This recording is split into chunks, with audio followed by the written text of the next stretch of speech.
In 1999, a 19-year-old college dropout built something in 60 days that terrified an entire industry worth tens of billions of dollars. He didn't steal anything. He didn't break in anywhere. He just wrote code.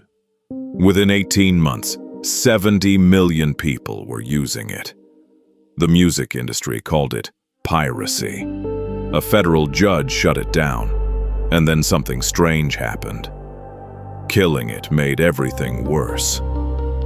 This is the story of Napster, the software that shouldn't have worked, built by a kid who couldn't sleep, that rewrote the rules of music, money, and power in ways the industry still hasn't recovered from. By the end of this, you'll understand why the biggest mistake in music history wasn't piracy.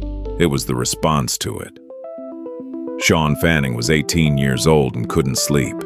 It was 1998. His roommate at Northeastern University kept complaining about something. Finding good MP3s online was too hard. You had to know the right websites. The links broke constantly. It was a mess. Fanning had an idea. What if instead of storing music on one server, which could be shut down, you let everyone share directly with each other? No central file.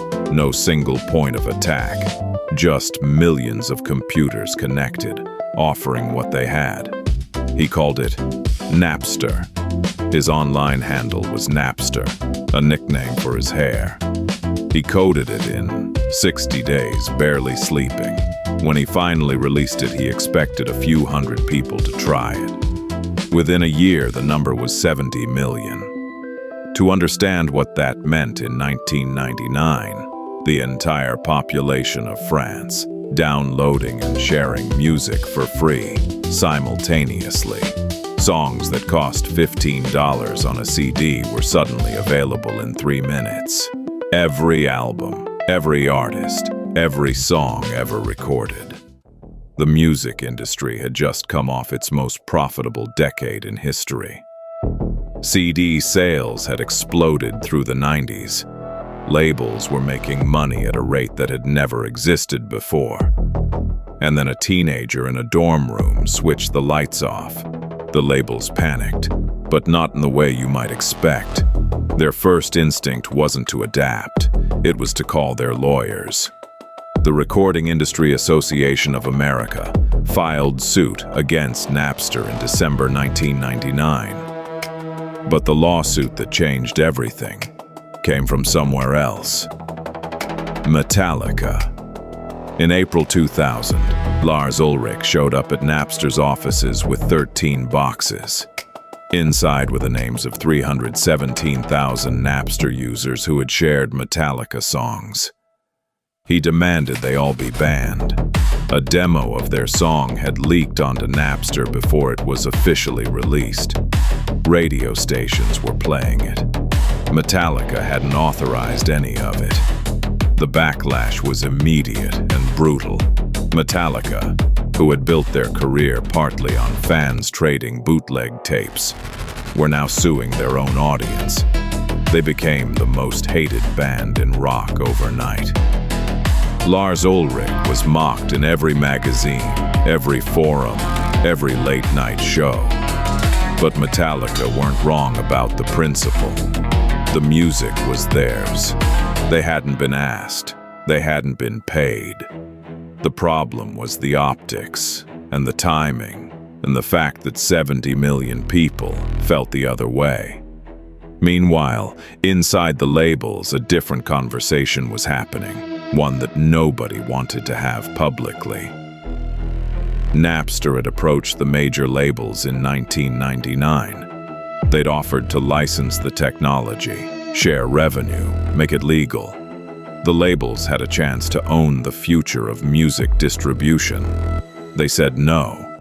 They wanted Napster dead. In February 2001, the Ninth Circuit Court of Appeals ruled against Napster. The logic was clear. Napster knew its users were sharing copyrighted music and did nothing to stop it. That made them liable.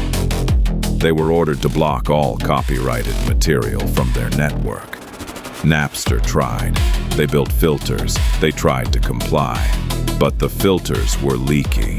Users found workarounds almost immediately. The court ruled the filters weren't good enough. In July 2001, Napster went dark. 70 million users suddenly had nowhere to go. And here is where the industry made its fatal error. They assumed that if Napster was gone, people would go back to buying CDs. They didn't. Within months, Kazaa appeared, then LimeWire, then BitTorrent, a technology so decentralized it was almost impossible to shut down. The Napster shutdown didn't end piracy. It taught 70 million people that piracy was possible, then scattered them across a dozen networks that were harder to fight. CD sales, which had peaked in 2000, began a collapse that would last 15 years. By 2010, album sales had fallen 60%. The industry had spent millions on lawyers and won a court case, and lost the war completely. There's a document from 2000 that almost nobody talks about. It's a memo from inside one of the major labels. The writer, an executive, argues that the labels should buy Napster. The price being discussed was $2 billion. The memo was ignored. $2 billion for the future of the entire music industry. They said no, while the labels were in court. Someone else was paying attention. Steve Jobs had watched the whole thing carefully. He understood something the labels didn't. People weren't stealing music because they were criminals. They were stealing it because buying it was too hard. CDs cost $18. You wanted one song. You had to drive to a store. Napster had shown that people would spend hours searching for music, downloading it, organizing it, if the music was good enough. They weren't lazy, they weren't cheap, they just wanted it to be easy. In April 2003, Apple launched iTunes. 99 cents a song, 1,000 songs in your pocket. Legal, fast, simple. In its first week, 1 million songs were purchased. The labels, finally desperate enough to deal, had licensed their catalogs to Apple. They thought they were using Jobs to fight piracy. They didn't understand they were handing him control of their distribution. Within 3 years, Apple was the largest music retailer in America. The labels had spent 4 years in court protecting a business model that no longer existed, and handed the replacement to someone outside the industry entirely. Here's the thing nobody in the industry wanted to say out loud. Napster wasn't a piracy platform, it was a prototype. What Shawn Fanning had built, on-demand access to all recorded music, instantly, from anywhere, was exactly what consumers wanted. Not just some consumers, 70 million of them in 18 months, with zero marketing budget and a product held together with college student code. The industry looked at those 70 million people and saw thieves. They should have seen customers. In 2008, a Swedish company called Spotify launched a service built on exactly the same idea Napster had. All the music on demand instantly. The difference was the business model.